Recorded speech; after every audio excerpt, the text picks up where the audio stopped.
These are one of the most unique collectible gamepads we've ever come across. These are PDP's new REALMz controllers that have these tiny figures floating inside. This is Sergio AM. Welcome to It Came From a Box.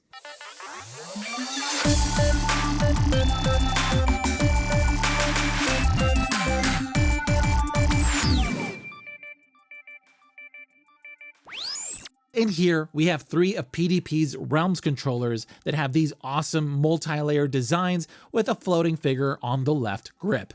These are from the Sonic line, but they also have versions for Pikmin and Transformers, as well as a wired Sonic headset that looks awesome. I'd love to get my hands on this one. The boxes are very eye-catching. I love the colors on here, and I really like the cutout window off the side so you can see the figure in each. So we have Sonic, Tails, and Knuckles, each in their own colorway. The collector in me wants to keep these in the box, but I'm doing this for you guys, so let's get inside. Starting with the wireless versions, in the box we get a 1-foot USB-C to USB-A charging cable and the controller. Then in the wired version, pretty much the same thing, but we get a much longer 8-foot cable. Also, each of these cables come in the color of their character. So let's start off with what we're all here for, the designs, and then we'll talk about all the other controller-y things. Each of these has multiple layers of art, which gives it that awesome parallax effect. Let's dig into the details here, starting with Sonic. The controller is in this blue and red colorway. On the right grip, we have a chopper mechanical fish, and in the middle, we have the Green Hill Zone background. And then we have Sonic in this running pose, and he's attached to this little plastic piece, which gives him a very floaty look that I love. Then behind him, we have these little linear graphics, and the board on the back is also blue. Nice touch. Next up, we have the red echidna, Knuckles. His colorway is red and this very light blue. On the right, we have this Egg Robo enemy. In the center, we have this Sky Sanctuary Zone background, and then we have the Knuckles figure showing off his knuckles. Then we have his background graphic that says Games, and the back of the circuit board is in this light blue. Last on the list is probably my favorite, and that's Tails. He easily has the most unique color palette in this yellow, blue, and white. The right grip has a very pinchy crab meat robot. In the middle, we have a Seaside Hill Zone background. Then we have the Tails figure on the left with this force choke pose, but I would have loved to see him in a propeller flying pose instead. Regardless, he still looks awesome. Then behind him, we have a fly graphic, and the back of the board is in this light blue, slightly different than the one on Knuckles. Now let's talk about the actual controllers themselves, but first I want to mention that the wireless one does cost more, but for the most part, the designs are the same regardless of which you go with. Now the plastic is similar to that on their Afterglow controller. It's very smooth, but the shape is a bit more rounded out and compact with shorter grips that don't dig as deeply into your palm, but still feel great in hand. While we're back here, above them, where your middle finger rests, the plastic has this almost leather texture that slightly enhances your grip, but sadly, the wired version doesn't have this. As for weight, these are some of the lightest controllers I've ever used, and that's because they don't have rumble, motion controls, nor NFC. So know that going in, but honestly, I feel that these are aimed at collectors such as myself, and to keep the price fair, there's no way around it. These features had to be on the chopping block.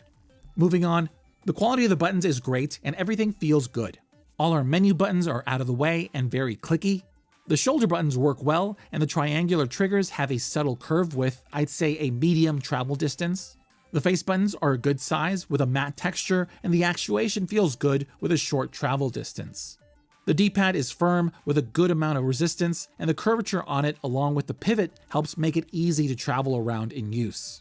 Now the analog sticks have good motion to them, no issues with bumping anything nearby, they work just fine, but they're missing PDP's signature grips like on their Afterglow or face-off controllers. Sad to see, but it's not a deal breaker because even then, the plastic along with the dip in the middle does help with control.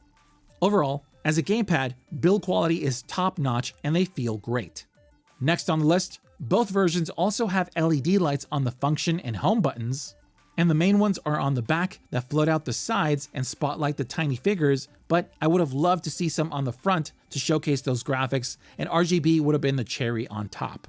You can control their brightness by holding the function button and either up and down on the D-pad for the wireless version, or toggle them with ZL or ZR on the wired one. They also have LED modes that you can toggle through by holding the function button and pressing one of the face buttons. A keeps them solid. B is a very minimal breathing mode. Y makes the LEDs flash when you use the face, shoulder, and trigger buttons. And X is similar, but the LEDs fade off after about a second without use. And last but not least, we have the collector mode, which lets you keep the controller lit up when it's connected to the Switch with the included cable. It's a very cool feature that lets you display them when not in use. So pretty much both versions are identical aside from the texture on the back of the grips of the wireless one, but then we have two features that set them apart further. The wireless one is, as the name implies, wireless with an impressive 40-hour battery. And the wired one has the advantage of a 3.5mm headset jack at the bottom, and you can adjust the volume via the function button and D-pad, and mute it as well.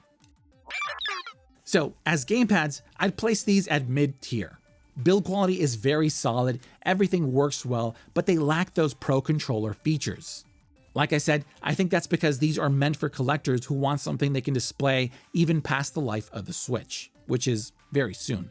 They're easily one of the most unique gamepads I've come across, but I'd love to know what you think of them, so let me know your thoughts along with your questions downstairs in the comments. Let's talk. Also, if you're looking to pick up anything featured in this video and want to support us at the same time, please check out the affiliate links down in the description below. Once again, this is Sergio AM. Thanks for liking and subscribing, and I'll see you for the next box.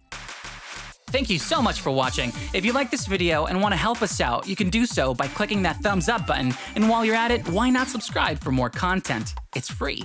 We also love to hear you out, so please leave a comment down below or talk with us on Twitter, Instagram, and Facebook. I'm Sergio IM, and I'll see you for the next box.